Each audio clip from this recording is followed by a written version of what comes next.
श्रीराम समर्थ. सार्थ श्री दासबोध दशक 5वा, समास 6वा. शुद्ध ज्ञान निरूपण. ब्रह्मज्ञानी पुरुष निश्चितपणे सांगतात की या विश्वामध्ये आत्मस्वरूप आत बाहेर भरून आहे. आत्म्याचे लक्षण सांगताना तैत्तरीय उपनिषद म्हणते, सत्यम ज्ञानम अनंतम ब्रह्म. ऐतरेय उपनिषद सुद्धा म्हणते, प्रज्ञानम ब्रह्म. आत्मस्वरूप आणि ज्ञान अभिन्न आहेत, एक रूप आहेत असा येथे स्पष्ट अभिप्राय आहे. माणसाच्या हृदयात आत्मा वास करतो, म्हणून माणसाला अगदी आतून ज्ञान हवेसे वाटते. अन्ना वाचून देह जगत नाही, तसे ज्ञाना वाचून मानवी जीवन चालत नाही. म्हणून माणूस प्रथम ज्ञाता असतो, मग कर्ता व भोक्ता असतो. ज्ञानाचे प्रधान साधन बुद्धी होय. ज्ञानाचे स्वरूप, मार्ग, कक्षा आणि भांडार माणसाच्या बुद्धीवर अवलंबून असतात. त्याच्या बुद्धीत फरक पडला की त्याच्या ज्ञानात आपोआप फरक पडतो. उदाहरणार्थ, लहान मूल जगात वावरते, त्याच्या परीने त्याला ज्ञान असते. ते वयात आले की त्याच्या शरीरात, मनात व बुद्धीत सर्व बाजूनी बदल होतो. पण त्याचबरोबर त्याच्या ज्ञानामध्ये देखील विलक्षण बदल घडून येतो. संतांचे म्हणणे असे की माणसाच्या अवस्था फक्त दोन, एक ज्ञानाची आणि दुसरी अज्ञानाची. यांना अनुरूप बुद्धीच्या अवस्था देखील फक्त दोनच, एक आत्मबुद्धीची व दुसरी देहबुद्धीची. देहबुद्धीमध्ये बुद्धीचे तोंड इंद्रियाकडे व इंद्रियांचे तोंड बाहेरच्या पदार्थांकडे. आत्मबुद्धीमध्ये इंद्रियांचे तोंड बुद्धीकडे आणि बुद्धीचे तोंड आत्म्याकडे असते. देहबुद्धीच्या चळवळीचे विज्ञान, विद्या व कला यांची वाढ होते. त्यांचे वर्णन गेल्या समासात आपण ऐकले ते सगळे अज्ञानातच जमा होते. आत्मबुद्धीचा उपयोग केल्याने अज्ञान कमी कमी होत जाऊन अखेर आत्मज्ञान होते. या समासात त्याचे वर्णन आहे. देहबुद्धीने अविद्या मिश्रित ज्ञान होते. देहबुद्धीच्या ज्ञान व्यवहारात ज्ञाता ज्ञेयाहून सदा भिन्न राहतो. शिवाय ज्ञेयाचे स्वरूप आकलन झाले तरी ज्ञाता कसा आहे हे कळतच नाही. आत्मबुद्धीच्या ज्ञान व्यवहारात ज्ञाता ज्ञेयाशी तद्रूप होऊन अभिन्नतेचे ज्ञेयाचे स्वरूप जाणतो. शिवाय आधी ज्ञाता म्हणजे मी कोण व कसा आहे हे पूर्णपणे जाणूनच जगाचे ज्ञान करण्यास तो प्रवृत्त होतो. देहबुद्धीचे ज्ञान मायेच्या कक्षेतील असल्याने ते अनिश्चित व संशयासहित असते. त्याने समाधान मिळत नाही. आत्मबुद्धीचे ज्ञान मायेच्या पलीकडील असल्याने ते निश्चित व संशय रहित असते. त्याने संपूर्ण समाधान मिळते. एकदा समाधान मिळाल्यावर मग आणखी काही मिळावयाचे शिल्लक राहत नाही. करायचे उरत नाही, जाणायचे राहत नाही, भोगायचे असत नाही आणि मागायचे मनात येत नाही. समास 6वा. शुद्ध ज्ञान निरूपण. श्रीराम. ऐकज्ञानाचे लक्षण. ज्ञान म्हणजे आत्मज्ञान. पहावे आपणसी आपण, या नाव ज्ञान. ज्ञानाचे लक्षण काय हे प्रथमच सांगतात. शिष्या, ज्ञानाचे लक्षण ऐक. ज्ञान म्हणजे आत्मज्ञान. आपण आपल्याला पाहणे याचे नाव ज्ञान होय. आपले खरे स्वरूप पाहणे हे खरे ज्ञान. मुख्य देवास जाणावे, सत्य स्वरूप ओळखावे, नित्यानित्य विचारावे, या नाव ज्ञान. मुख्य देव जो ईश्वर त्याला जाणावे. आपल्यामधील खरा मी, तो आपले खरे स्वरूप हे ओळखावे आणि टिकणारे काय व तात्पुरते काय हे निश्चित ठरवावे. त्याला ज्ञान म्हणतात. खरा मी आत्मस्वरूप आहे, तोच ब्रह्मरूप म्हणून ईश्वर आहे आणि ते स्वरूपच कायम टिकणारे आहे. म्हणून एकाच आत्मज्ञानाची ही 3 अभिन्न अंगे आहेत. जेथे दृश्य प्रकृती सरे, पंचभूतिक ओसरे, समूळ द्वैत निवारे या नाव ज्ञान. या अवस्थेमध्ये प्रकृतीचा दृश्य पसारा संपतो, पंचमहाभूतांचा डोलारा मावळतो आणि मी तू हा द्वैत भेद संपूर्णपणे नाश पावतो. त्या अवस्थेला ज्ञान म्हणतात. परमात्म स्वरूपामध्ये अहम अशी स्फूर्ती होण्याच्या आधीची जी अवस्था, त्या अवस्थेमध्ये दृश्याचा मागमूस नाही, त्यामुळे पंचमहाभूतांचा पत्ता नाही आणि त्यामुळेच भेदाचे नावच नाही. अशी जी दृश्य जन्मास येण्यापूर्वीची सूक्ष्मातिसूक्ष्म अभेद स्थिती, तिला ज्ञान म्हणतात. ज्ञान म्हणजे प्रत्यक्ष परमात्म स्वरूपच होय. मनबुद्धी अगोचर, न चले तर्काचा विचार. उल्लेख परेहूनी पर, या नाव ज्ञान. जो अनुभव मन व बुद्धी यांना आकलन होत नाही, जो तर्काने विचाराच्या कक्षेत आणता येत नाही, परावाणीच्याही पलीकडे तो आहे असे सांगतात, त्या अनुभवाला ज्ञान म्हणतात.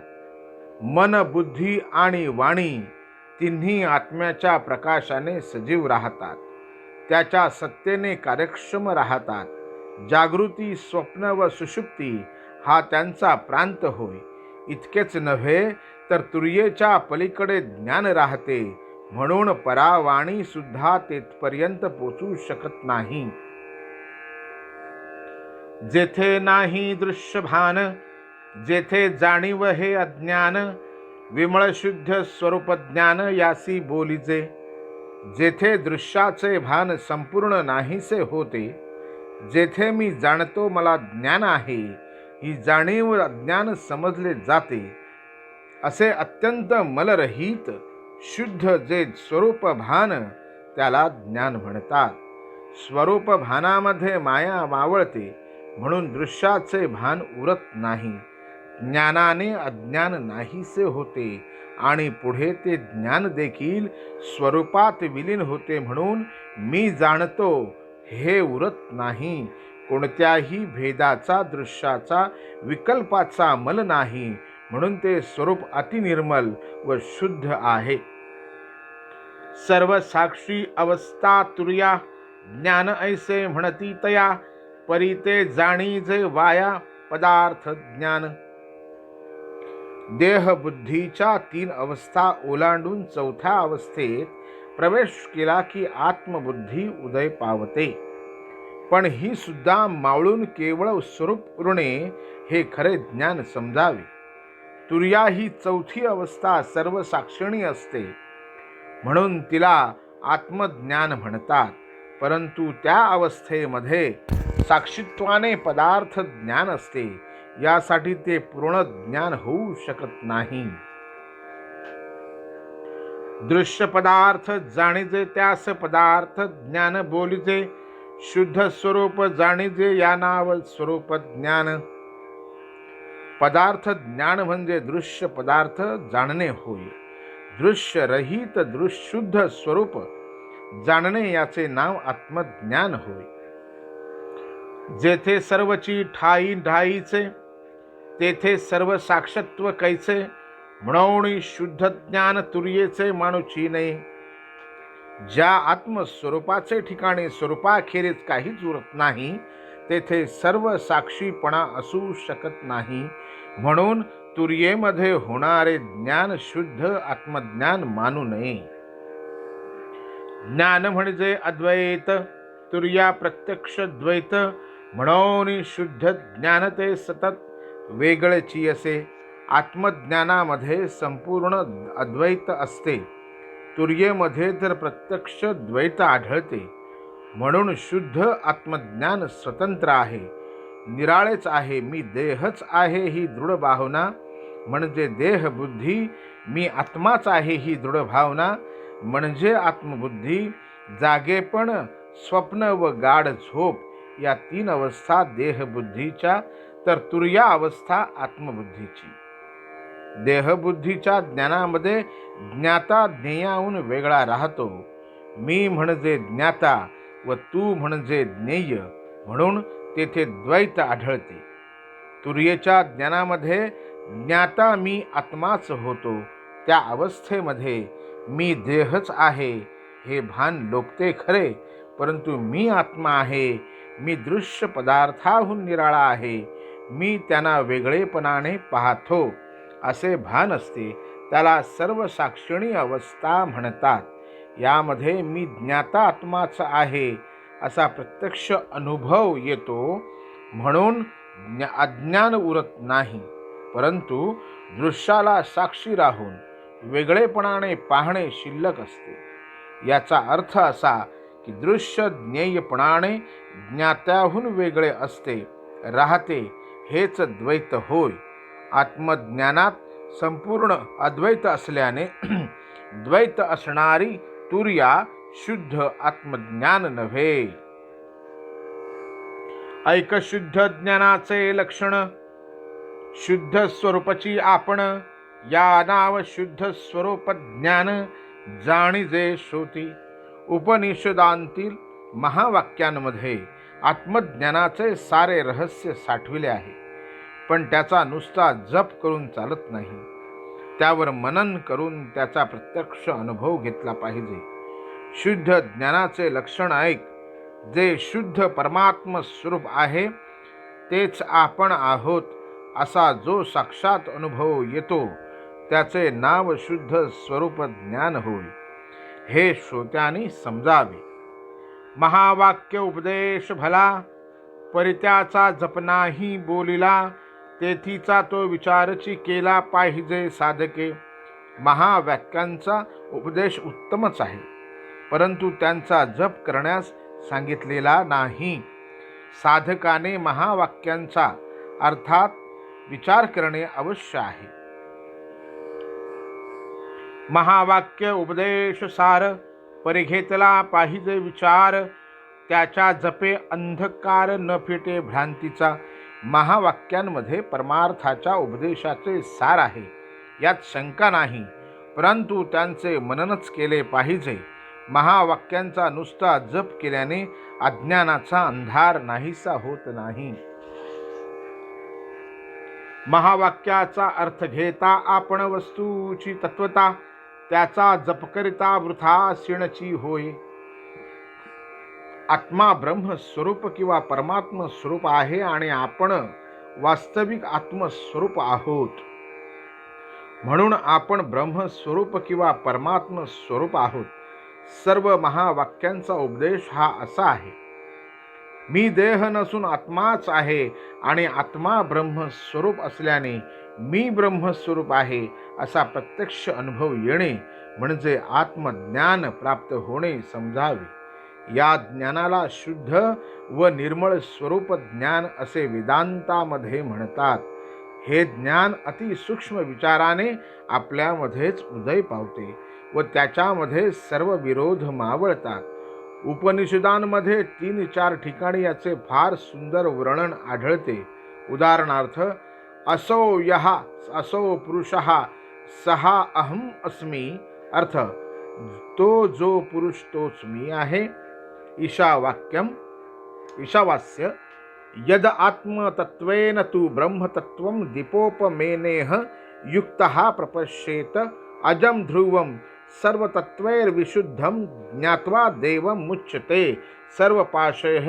अर्थः, ज्याप्रमाणे दिव्याच्या सहाय्याने मनुष्य वस्तू पाहतो, त्याचप्रमाणे योगी आत्मतत्वाच्या सहाय्याने अज, ध्रुव, परमश्रेष्ठ व कांतिमान ब्रह्मतत्व पाहतो. श्वेताश्वतर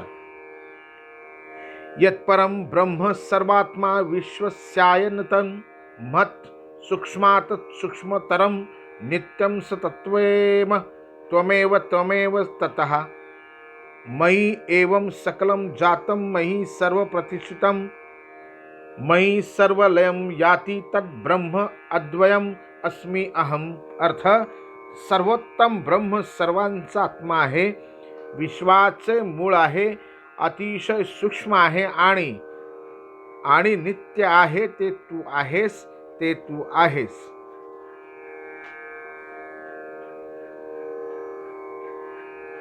मते आणि मतांतरे जेथे होती निर्विकारे, अतिसूक्ष्म विचारे पाहता ऐक्य. माझ्यातून सर्व व्यक्त दशेस येते, माझ्यामध्ये जगते आणि माझ्यातच लय पावते, ते अद्वय ब्रह्म मीच आहे. कैवल्य महावाक्यांचा अर्थ पाहिला तर तो असा आहे की आपण परमात्म स्वरूपच आहोत, पण अर्थ न पाहता त्यांचा नुसता जप केला तर व्यर्थ श्रम मात्र होतात. महावाक्याचे विवरण हे मुख्य ज्ञानाचे लक्षण. शुद्ध लक्षांश आपण वस्तूच आहे. महावाक्यांचे मनन करून त्यामधील अर्थाचा स्वतः अनुभव घेणे हे ज्ञानाचे मुख्य लक्षण आहे. आपण म्हणजे मी ब्रह्मच आहोत हा महावाक्यांचा खरा शुद्ध व सूक्ष्म अर्थ आहे. आपला आपणासी लाभ हे ज्ञान